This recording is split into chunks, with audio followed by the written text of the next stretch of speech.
Novak Djokovic won a record-extending 10th Australian Open men's title as he saw off Stefanos Tsitsipas in straight sets in Melbourne. The win moves Djokovic to a record-equalling 22nd Grand Slam win alongside Rafa Nadal. And the 35-year-old feels he still has more majors left in him.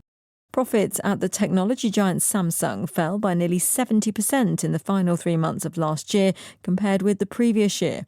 The quarterly drop is the firm's biggest in 8 years. Shell has posted record profits of nearly $40 billion for 2022, more than double what it made the previous year. The British firm benefited from a surge in energy prices caused by Russia's invasion of Ukraine. Beijing has condemned the shooting down of a Chinese observation balloon by the United States as an obvious overreaction. The Chinese Defense Ministry said it reserved the right to use the necessary means to deal with similar situations. The Pentagon, which believes the craft was spying, says it was a lawful response to a violation of US sovereignty. Beijing has admitted that a balloon spotted flying over Latin America is from China. Officials said the aircraft was for civilian use and had drifted off course. A similar balloon was shot down by the United States on Saturday on suspicion of spying. BP has become the latest energy company to report record annual profits after the surge in oil and gas prices following Russia's invasion of Ukraine. Its profits more than doubled last year to almost $28 billion. The basketball superstar LeBron James has broken the all-time scoring record in the NBA. The Los Angeles Lakers forward reached 38,390 points. Disney is cutting 7,000 more jobs worldwide in a restructuring plan. It said the cuts were aimed at helping its struggling streaming division, Disney+, which has been losing money in the face of strong competition from rivals like Netflix. More than 100 arrest warrants have been issued in Turkey as prosecutors investigate why thousands of buildings collapsed following the earthquakes last Monday. A number of building contractors have already been detained.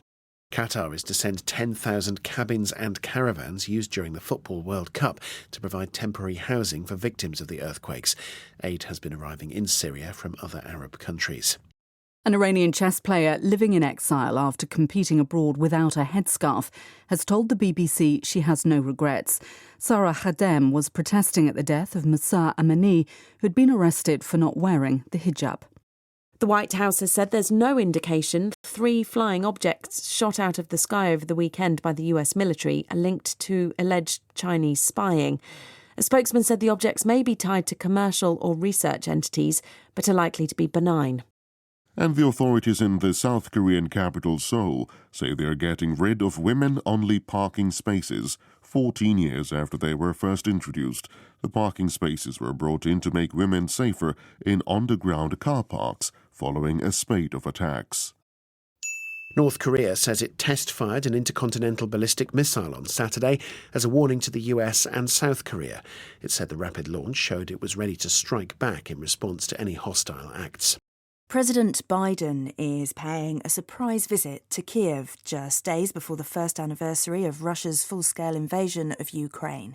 He and President Zelensky have visited a memorial to soldiers who've died in the 9 years since Russia annexed Crimea and initiated the conflict in eastern Ukraine.